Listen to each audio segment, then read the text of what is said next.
नौकरानी एक घर के लिए कितनी जरूरी होती है, आइए देखते हैं। अरे बहू, ये देख, सारा साबुन बर्तन में रह गया। ये नौकरानी कोई काम नहीं करती, गंदा काम करके चली जाती है और ढेर सारा पैसा ले जाती है। अरे मम्मी जी, उसने तो साफ किया ही था। मेरे ही हाथ से इस ग्लास में सर्फ गिर गया था। अरे बस कर झूठी, उसे बचाने के लिए सारी जुगत लगा ले, लेकिन मैं तो इसे निकाल कर ही रहूंगी। हमारे जमाने में ना कोई नौकरानी थी और ना ही ये चिकने बर्तन। चूल्हे के जले बर्तनों को राख रगड़ कर साफ किया करती थी मैं। अरे माँ जी, मैं कहाँ बचा रही हूँ उसे। और वैसे भी आजकल नौकरानी जरूरत नहीं, स्टेटस सिंबल बन गया है। अब आप बताओ, मैं मुन्ना को नीचे घुमाने ले जाऊं तो लोगों से क्या बोलूं? झाड़ू पोछा खुद लगा रही हूँ। लोग सीधा यही पूछते हैं कि कौन सी नौकरानी काम कर रही है तेरे घर पर। अरे बस कर, ये भी कोई बात होती है? मम्मी जी, आप नहीं समझेंगी। शाम को नौकरानी घर आकर काम कर ही रही होती है कि सास को कहती है, माँ जी, एक बात बोलूं, बुरा न मानना। अरे वैसे तो मुझे तेरी शक्ल ही पसंद नहीं है, बात क्या खाक पसंद आएगी। अरे माँ जी, सुन तो लीजिए क्या कह रही है। तो मैंने कौन सा उसका मुंह पकड़ लिया है?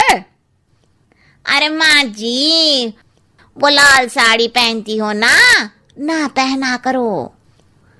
सास का गुस्सा अब तो 7वें आसमान पर होता है। अरे वाह जी वाह, क्यों ना पहना करूं? और तू होती कौन है ये बताने वाली कि मैं क्या पहनूं क्या ना पहनूं?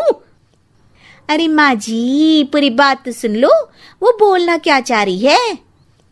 अरे बुरा न मानो आंटी जी। अरे कौन है आंटी? अपनी उम्र देखी है तूने? 2-4 साल ही छोटी होगी मुझसे और मुझे आंटी बोल रही है। बहू सर पर हाथ रख लेती है। अरे अच्छी खासी उम्र दराज हो और आंटी ना बोलूं? मैं तुम्हारी बहू से भी 4 साल छोटी हूं। क्यों दीदी?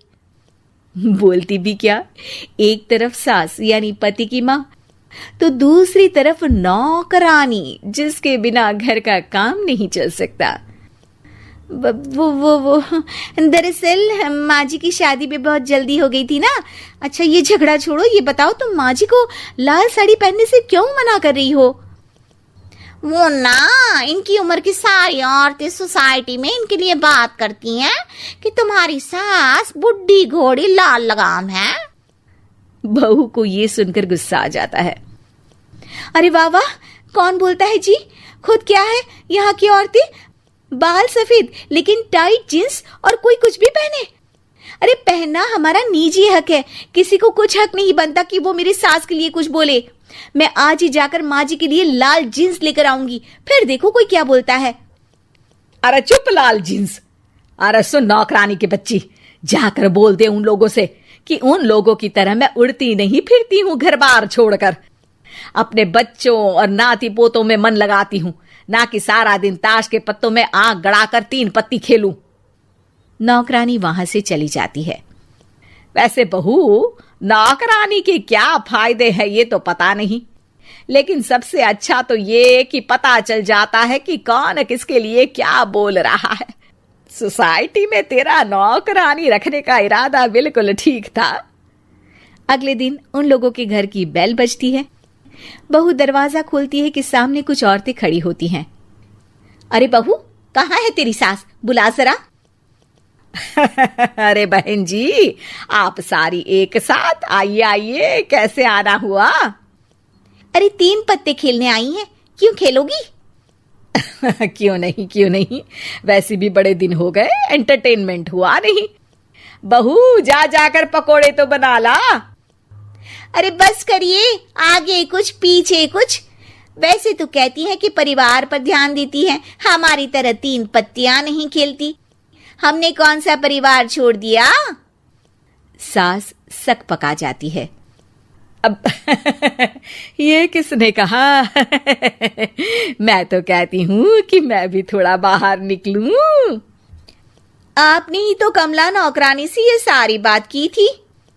सास और बहू को अब सारी कहानी समझ आ जाती है कि सोसाइटी की औरतें क्यों भड़क रही हैं। माफ करिए आंटी, मैं छोटी हूँ, लेकिन फिर भी पहले तो आप लोगों ने माँ की लाल साड़ी का मजाक उड़ाया था ना। हाँ हाँ उड़ाया था, लेकिन उससे पहले तो तुम लोगों ने हमारी जीन्स के बारे में बात की थी। अरे क्यों ना पहने हम जीन्स, तुम्हारे पैसों की थोड़ी ना है। सास और बहू सर पकड़कर बैठ जाती है। देखा बहू, ये खेल कर गई तेरी नौकरानी, यहाँ की बात वहां तो वहां की बात यहाँ। दोनों किसी तरह औरतों को समझा बुझाकर घर भेजती है और कसम खाती है कि नौकरानी को नौकरानी ही रहने देंगी।